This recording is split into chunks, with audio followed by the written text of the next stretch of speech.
Hi hello friends, എല്ലാവർക്കും നല്ലൊരു ശുഭദിനം പറഞ്ഞുകൊണ്ട് തന്നെ നമ്മുടെ സാന്ത്വനം 2ന്റെ ഇന്നത്തെ പുതിയ വിശേഷങ്ങൾ എന്തൊക്കെയാണെന്ന് അറിഞ്ഞാലോ. അങ്ങനെ 8ന്റെ പണി നമ്മുടെ ശ്രീകലയും ഉദയഭാനുവും കൂടെ ചേർന്ന് നമ്മുടെ ദേവമംഗലത്ത് കൊടുത്തൊക്കെയാണ് അല്ലെ. ആകെ ഇടങ്ങേറിന്റെ ഇടങ്ങേറ്. നമ്മുടെ ഗോമതിയെയും അതുപോലെ മിത്രയെയും അതുപോലെ അനുശ്രീയെയും കൂടെ പോലീസ് അറസ്റ്റ് ചെയ്യാനായിട്ട് വീട്ടിൽ വന്നൊക്കെയാണ്. പക്ഷെ നമ്മുടെ ഇന്ദിരാമ്മ കാല് പിടിക്കും പോലെ അവരെ കാല് പിടിക്കുകയാണ്. കാര്യം വേറൊന്നുമല്ല, എൻ്റെ മക്കൾ ഒരു തെറ്റും ചെയ്തിട്ടില്ല മാഡം, എൻ്റെ മോളെ വെറുതെ വിടണം എന്നൊക്കെ പറഞ്ഞിട്ട് ഇന്ദിരാമ്മ മാക്സിമം കിടന്ന് കാല് പിടിക്കുകയാണ്. എൻ്റെ മോളെ വെറുതെ വിടും മാഡം, അവൾ ഒരു തെറ്റും ചെയ്തിട്ടില്ല, എല്ലാ മരുമക്കളെയും ഒരുപോലെ മാത്രമേ കണ്ടിട്ടുള്ളൂ എന്നൊക്കെ പറഞ്ഞിട്ട് ഇന്ദിരാമ്മ ശരിക്കും അവരുടെ മുമ്പിൽ, പോലീസുകാരെ മുമ്പിൽ കിടന്ന് കാല് പിടിക്കുകയാണ്.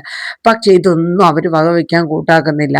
കാരണം ഗാർഹിക പീഡനം, ഒരു പെൺകുട്ടി സ്ത്രീധനത്തിന്റെ പേരിൽ ഈ വീട്ടില് ഭർത്താവിന്റെയും അമ്മായിയമ്മയുടെയും അതുപോലെ അമ്മായിയച്ഛൻ്റെയൊക്കെ ഗാർഹിക പീഡനം നേരിട്ടു. അത് അങ്ങനെ ഒരു കംപ്ലൈന്റ് ഞങ്ങൾ കിട്ടിക്കഴിഞ്ഞാൽ ഞങ്ങൾക്ക് അത് അന്വേഷിക്കാതിരിക്കാൻ പറ്റില്ല, അമ്മ മാറിക്ക് എന്ന് പറഞ്ഞ് ആ സിയെ അവരുടെ അടുത്ത് പറയുന്നുണ്ട്. പക്ഷെ എങ്കിലും ഇന്ദിര അമ്മ ഗോമതിയും കൊച്ചുമക്കളെയൊക്കെ കൊണ്ടുപോകുന്നത് കണ്ടിട്ട് ആകെ സഹിക്കാൻ പറ്റാണ്ട് കരയാണ് കേട്ടോ. ആ സമയത്ത് ഗോമതി പറയുന്നുണ്ട്, മേഡം ഞാൻ ഒരു തെറ്റും ചെയ്തിട്ടില്ല. അപ്പം നമ്മുടെ മിത്ര പറയുന്നുണ്ട്, അപ്പച്ചി ഒരു തെറ്റും ചെയ്തിട്ടില്ല. അപ്പച്ചിയോ? അല്ല, ഇത് നിങ്ങളുടെ അപ്പച്ചിയാണോ? അപ്പം നിങ്ങളെ മരുമകള്? അപ്പൊ പറയും അത് എൻ്റെ. അപ്പം മിത്ര പറയണ ഗോമതി എന്ന് പറയുന്നത് എൻ്റെ അച്ഛൻ്റെ പെങ്ങളാണ് എന്നുള്ളത് പറയാം. ഓ, അപ്പൊ പിന്നെ നിങ്ങളെല്ലാരും ഒരു കൈയല്ലേ ആയിരിക്കുമല്ലോ. ഇപ്പൊ ഈ അമ്മ ഇവിടെ കിടന്ന് പറയുന്നു, സ്വന്തം മോളെ രക്ഷിക്കാൻ വേണ്ടിയിട്ട് അമ്മ പറയുന്നു, എന്തായാലും ഞങ്ങളുടെ സ്റ്റേഷനിൽ ഞങ്ങൾക്ക് ഒരു പരാതി കിട്ടിക്കഴിഞ്ഞാൽ ഞങ്ങൾക്ക് അത് അന്വേഷിച്ചേ പറ്റൂ. നിങ്ങളുടെ നിരപരാധിത്വം നിങ്ങൾ സ്റ്റേഷനിൽ വന്ന് നിങ്ങൾ തെളിയിക്കോ, അത്രയല്ലേ ഉള്ളൂ എന്നിങ്ങനെ പറയണം. അങ്ങനെ അവർ എന്തൊക്കെ പറഞ്ഞാലും അവരെ മൂന്നുപേരെ, ഗോമതിയെയും മിത്രയെയും അനുശ്രീയെയും പോലീസുകാരെ അവിടെ നിന്ന് കൊണ്ടുപോവുകയാണ്.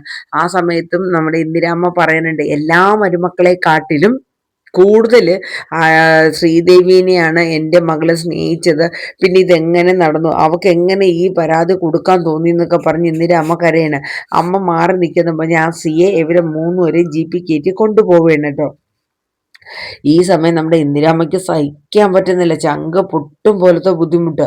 ഇതേ സമയം നമ്മുടെ പോലീസ് സ്റ്റേഷനിൽ ബാലനും ആനന്ദും നിൽക്കുകയാണ്. ആനന്ദാണെങ്കിൽ കിടന്ന് അവിടെ കിടന്ന് ദേഷ്യപ്പെട്ടേനെ. കാരണം ഞങ്ങളുടെ കുടുംബത്ത് വന്ന് കള്ളത്തരങ്ങളും പറഞ്ഞ് വിദ്യാഭ്യാസവും പണവും അതും ഇതും ഒന്നും ഉണ്ടെന്നൊക്കെ പറഞ്ഞിട്ട് നമ്മളെ പറഞ്ഞു പറ്റിച്ച് നമ്മുടെ വീട്ടിൽ വന്ന് നമ്മുടെ കടയിൽ നിന്ന് പണവും മൂട്ടിച്ച് പോയ അവര് തെറ്റുകാരല്ല, നമ്മൾ തെറ്റുകാരോ. അപ്പോഴേക്കും അവിടെ നിന്ന് ആ പോലീസുകാർ പറഞ്ഞു, എടാ ഇവിടെ കിടന്ന് നീ വലിയ വർത്താനൊന്നും അടിക്കണ്ട. അതെ, നീയും നിന്റെ കുടുംബവും ചേർന്ന് ഒരു പാവപ്പെട്ട പെൺകുട്ടിയെ ഇത്രയും പീഡിപ്പിച്ചുവെങ്കിൽ അതിനെതിരെ ചോദ്യം ചെയ്യുക എന്നുള്ളത് ഞങ്ങളുടെ കടമയാണ്. ഒരു കംപ്ലൈന്റ് കിട്ടിയാൽ അത് ഞങ്ങൾ തെളിയിക്കും. അതെ, ഇനിയും ആൾക്കാർ വരാനുണ്ട്. അപ്പം ബാലൻ പറയുന്നുണ്ട് ആനന്ദിന്റെ അടുത്ത്, ആനന്ദ് നീ ഒന്നും മിണ്ടാതിരിക്കുക. എങ്ങനെ വെച്ചാൽ മിണ്ടാതിരിക്കുന്നത്? ഞങ്ങൾ എന്ത് തെറ്റ് ചെയ്തിട്ടാണ് നമ്മളെയൊക്കെ ഇങ്ങോട്ട് കൊണ്ടുവരുന്നത്? നമ്മൾ അവരെന്തെങ്കിലും ചെയ്തോ? ഇത്രയും നമ്മളെ പറഞ്ഞ് പറ്റിച്ചിട്ട് കൂടി നമ്മളൊരു പോലീസിൽ പോലും പരാതിപ്പെട്ടില്ല. എന്നിട്ട് നമുക്കെതിരെ അവളും അവളെ കുടുംബവും ചേർന്ന് ഈ വേല കാണിച്ചിരിക്കണം. ഇത് എങ്ങനെ അംഗീകരിക്കുമെന്ന് അച്ഛൻ പറയും. ഇത്രയും ചതി ചെയ്യണ ഒരു കുടുംബം, എന്നിട്ട് നമ്മളിപ്പോൾ ദേ ജയിലിൽ കയറേണ്ട അവസ്ഥ വന്നിരിക്കുന്നു. ഇതെങ്ങനെ ഞാൻ സഹിക്കും അച്ഛ എന്ന് പറഞ്ഞിട്ട് ആനന്ദ് കിടന്ന് ദേഷ്യപ്പെട്ടിരുന്നു. അപ്പൊ ആ എസ് ഐ കിടന്ന്, എടാ നീ ഈ കാണിക്കുന്ന ദേഷ്യമായിരിക്കുമല്ലോടാ ആ വീട്ടിൽ ആ പെൺകുട്ടിയോട് നീ ഇത്രയും നാള് കാണിച്ചത്, നിന്റെ സ്വഭാവം ഇതിൽ നിന്ന് എന്നെ മനസ്സിലായല്ലോടാ എന്നൊക്കെ പറഞ്ഞിട്ട് ആ പോലീസുകാർ ആനന്ദിനെ വഴക്ക് പറയണ കേട്ടോ. ആ പെൺകൊച്ചി ജീവനും കൊണ്ട് ഇന്ന് രക്ഷപ്പെട്ടത് ആരുടെയോ ഭാഗ്യം എന്നും കൂടെ പറയണേ. ഇത് കേട്ടിട്ട് ആകെ ഭയങ്കര ഷൗട്ട് ചെയ്യണ ആനന്ദ്. അങ്ങനെ എങ്ങനെയൊക്കെയോ ബാലൻ ആനന്ദിനെ പറഞ്ഞ് തണുപ്പിച്ച് മനസ്സിലാക്കാനായിട്ട് ശ്രമിക്കുകയാണ്. ഈ സമയം നമ്മുടെ ഗോമതിയെയും അതുപോലെ മിത്രയെയും അനുശ്രീനെയും പോലീസ് സ്റ്റേഷനിലേക്ക് മറ്റൊരു ജീപ്പിൽ കൊണ്ടുവരികയാണ്. അങ്ങനെ കൊണ്ടുവന്ന് കഴിയുമ്പോഴത്തേക്ക് അകത്തോട്ട് കയറി വരാൻ പറയുകയാണ്. അപ്പോഴേക്കും ഗോമതി അവസാനമായിട്ട് ആ മേഡത്തിൻ്റെ അടുത്ത് ചോദിക്കുന്നു, മേഡം ഇങ്ങനത്തെ ഒരു ആവശ്യങ്ങൾക്കായിട്ടൊന്നും ഞാൻ ഇതുവരെ സ്റ്റേഷനിൽ വന്നിട്ടില്ല, ഞങ്ങളുടെ അവസ്ഥ നിങ്ങളൊന്ന് മനസ്സിലാക്കണം പ്ലീസ് മാഡം, എൻ്റെ മക്കളെയും കൂടെ ഇതിലോട്ട് വലിച്ചിഴക്കല്ലേ മേഡം.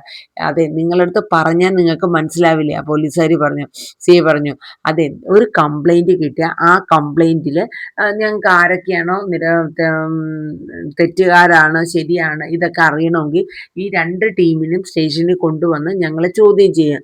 അപ്പൊ നിങ്ങൾക്ക് പറയാനുള്ള സത്യാവസ്ഥകൾ നിങ്ങൾ അന്നേരം ബോധിപ്പിക്കുമോ? നിങ്ങളുടെ ഭാഗത്താണ് ന്യായമെങ്കിൽ നിങ്ങൾക്ക് വെറുതെ പോവാലോ. അല്ലാണ്ട് ഒരു കംപ്ലൈന്റ് കിട്ടുമ്പോൾ നിങ്ങൾ പറയണ മാത്രം കേട്ടാൻ പറ്റില്ലല്ലോ. രണ്ട് പക്ഷക്കാരുടെ കാര്യങ്ങൾ നമുക്ക് കേട്ടാൽ മാത്രമേ നമുക്കൊരു തീരുമാനം എടുക്കാൻ പറ്റുള്ളൂ എന്നാ സി എ പറയണ കേട്ടോ. ഇതൊക്കെ കേട്ടിട്ട് ഗൗമതിയുടെ അടുത്ത് അവസാനം മിത്ര പറയുന്നുണ്ട്, അമ്മേ മതി, ഇനി അവരെ മുമ്പിൽ കിടന്ന് നമ്മൾ താങ്ങണ്ട, നമുക്ക് എന്തായാലും അകത്തോട്ട് പോവാം. അപ്പൊ അനുശ്രീക്കാണെങ്കിൽ വല്ലാത്ത പേടിയാണ് കേട്ടോ. അനുശ്രീ ഇങ്ങനെ കരയാ. ആ സമയത്ത് നമ്മുടെ മിത്ര പറഞ്ഞു, നീ ധൈര്യമായിട്ട് ഇരിക്കുക, നമുക്ക് എന്തായാലും അകത്ത് ചെന്നിട്ട് നമുക്ക് പറയാനൊരു അവസരം കിട്ടുമല്ലോ, ആ സമയത്ത് നമുക്ക് കാര്യങ്ങൾ പറയാം, നിങ്ങളിങ്ങനെ പേടിക്കല്ലേ. അങ്ങനെ അവർ രണ്ടുപേരെയും കൊണ്ട് മിത്ര അകത്തോട്ട് കയറണം.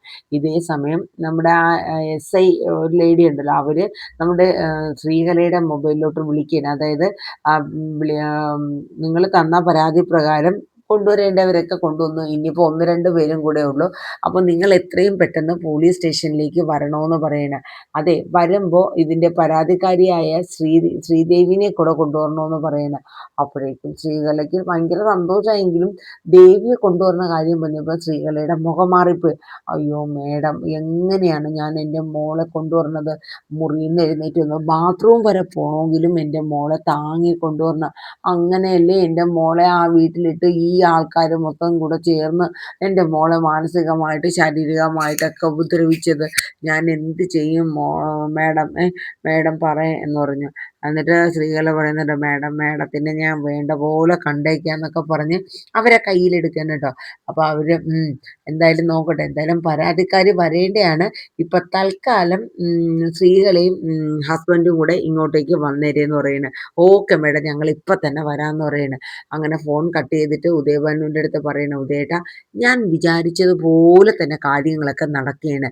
ഇനിയിപ്പോൾ ചെയ്യേണ്ടത് ആ മേഡത്തിന് കൊടുക്കാനുള്ള പണം ആരെ പിടിച്ചു പറിച്ചിട്ടാണെങ്കിലും ശരി, കൊന്നിട്ടാണെങ്കിലും വേഗം കൊണ്ടുവന്നിക്കണമെന്നും പറഞ്ഞ് ശ്രീകല ഉദയഭാനുവിനെ വരട്ടേണ്. എന്നിട്ട് നമുക്ക് സ്റ്റേഷനിൽ പോകണം, വേഗം വാ എന്ന് പറഞ്ഞ് ശ്രീകല പറയണം.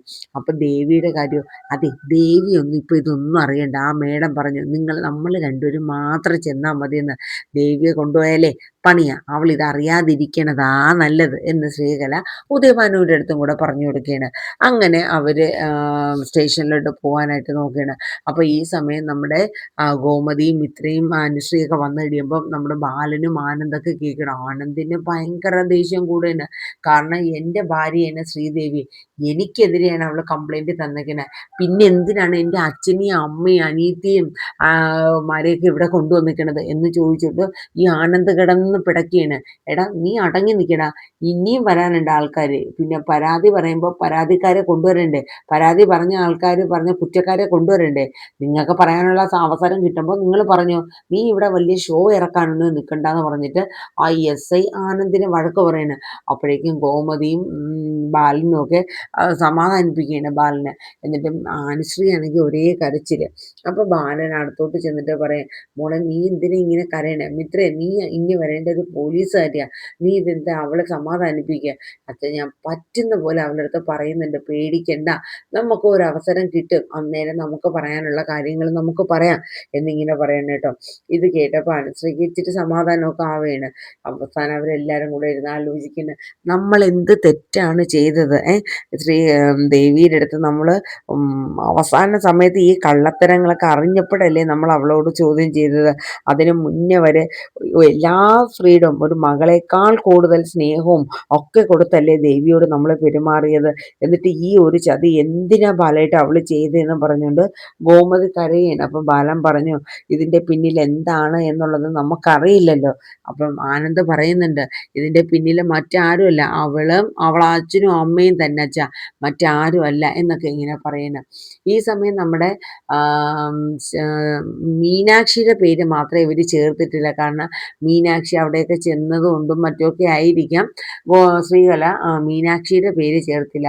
ഇനിയിപ്പോൾ ആര്യനും ആകാശവും ഉണ്ട്, അവരെ പിടിച്ചിട്ടില്ല. അപ്പോൾ അവരെയും കൂടെ പിടിക്കാനായിട്ട് നോക്കണം. അങ്ങനെ എസ് ഐ ജീപ്പും കൊണ്ട് വന്നിട്ട് ആര്യനെ വരുന്ന വഴി വണ്ടി തടഞ്ഞു നിർത്തുകയാണ്.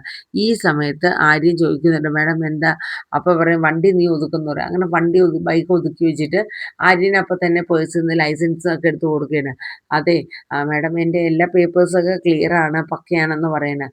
അതെ നിന്നോട് അതല്ല ചോദിച്ചത്, നിന്നെ ഈ വേഗം ഒന്ന് സ്റ്റേഷൻ വരെ വന്നേ. എന്തിനാ മാഡം, ഞാൻ എന്തിനാ സ്റ്റേഷനിൽ വരുന്നതെന്ന് ആര്യൻ ചോദിക്കുകയാണ്. അതെ, നിന്റെ കുടുംബത്തിനെതിരെയായിട്ട് ഗാർഹിക പീഡനത്തിന് ഒരു പെൺകുട്ടി പരാതി തന്നിട്ടുണ്ട്. അതിനെക്കുറിച്ച് സംസാരിക്കാന്. ഗാർഹിക പീഡനം? ഏത് പെൺകുട്ടി? അത് ആരാ എന്താ എന്നുള്ളതൊക്കെ ഞാൻ വിശദമായിട്ട് നിന്നോട് പറയാം. ഇപ്പം നീ എന്തായാലും ജീപ്പിൽ കയറടാന്ന് പറയും. അപ്പോൾ ആര്യനും അങ്ങ് വല്ലാണ്ടായി പോവുകയാണ് കേട്ടോ. ഇനിയിപ്പോൾ ആകാശം മാത്രമേ ഉള്ളൂ. ഇനിയിപ്പോൾ ഏകദേശം ഇന്നത്തെ പ്രൊമോയിൽ ഇതുവരെയാണ് കാണിച്ചു നിർത്തുന്നത്. ഇനിയിപ്പോൾ നമ്മുടെ മീനാക്ഷി ഇത് അറിയുകയും മീനാക്ഷി വഴി ശ്രീദേവി അറിയാൻ ചാൻസ് ഉണ്ട്. അങ്ങനെ ശ്രീദേവിനെ വിളിച്ച് പറയും, ഇങ്ങനെ ദേവമംഗലക്കാരെ മുഴുവനും അച്ഛനെയും അമ്മയും അനുശ്രീനെയും മിത്രേനെയും ആകാശിനെയും ഒക്കെ ഇങ്ങനെ ആര്യനൊക്കെ സ്റ്റേഷനിൽ കയറ്റിയിരിക്കുകയാണ്. അതുകൊണ്ട് ദേവിയേട്ടത്തി ഇതെന്താ ഈ കാണിച്ചേ എന്നൊക്കെ പറയാണ്. അപ്പോഴാണ് ദേവി ഈ ഞെട്ടിക്കുന്ന സത്യം അറിയണത്. തൻ്റെ അച്ഛനും അമ്മയും കൂടെ ചേർന്ന് വീണ്ടും തൻ്റെ ജീവിതം കുളം താണ്ടാനുള്ള എല്ലാ പദ്ധതികളും ചെയ്തു വച്ചേക്കാണ് എന്നുള്ളത്. അങ്ങനെ നമ്മുടെ ദേവി ഒടുവിൽ രക്ഷിക്കാനൊക്കെ സ്റ്റേഷനിൽ നേരിട്ടെത്തുകയും സത്യങ്ങളും ബോധിപ്പിക്കുകയൊക്കെ ചെയ്യുന്നുണ്ട് കേട്ടോ. അപ്പോൾ ഇതൊക്കെയാണ് ഇന്നത്തെ പ്രൊമോയിൽ വരുന്നത്. അപ്പോൾ ദേവി ഇനി അറിയുന്ന ഇതൊക്കെ ഇനിയുള്ള എപ്പിസോഡുകളിലാണ് വരാനുള്ളത്. നമുക്ക് എന്തായാലും ആ പുതിയ വിശേഷങ്ങൾക്കായിട്ട് തിങ്കളാഴ്ച കാത്തിരിക്കുക അല്ലേ. അപ്പോൾ എല്ലാവരും നമ്മുടെ വീഡിയോസ് കേട്ട് ഇഷ്ടപ്പെടുകയാണെങ്കിൽ ലൈക്ക് ചെയ്യുക, ഹൈപ്പ് ചെയ്യുക, സ്കിപ്പ് ചെയ്യാണ്ട് കേൾക്കാനായിട്ട് ശ്രമിക്കണം കേട്ടോ. ഒപ്പം തന്നെ എല്ലാവർക്കും നല്ലൊരു ശുഭദിനം പറയുന്നു. പിന്നെ നിങ്ങളുടെ അഭിപ്രായങ്ങളൊക്കെ ഒന്ന് കമൻറ്റ് ബോക്സിൽ രേഖപ്പെടുത്തണേ. ഒപ്പം നമ്മുടെ ചാനൽ ആദ്യമായിട്ടാണ് കാണുന്നതെങ്കിൽ സബ്സ്ക്രൈബ് ചെയ്തോടെ സപ്പോർട്ട് ചെയ്യുക. അപ്പോൾ നല്ലൊരു ശുഭദിനം പറഞ്ഞുകൊണ്ട് തന്നെ ഞാൻ നിർത്തുന്നു. താങ്ക്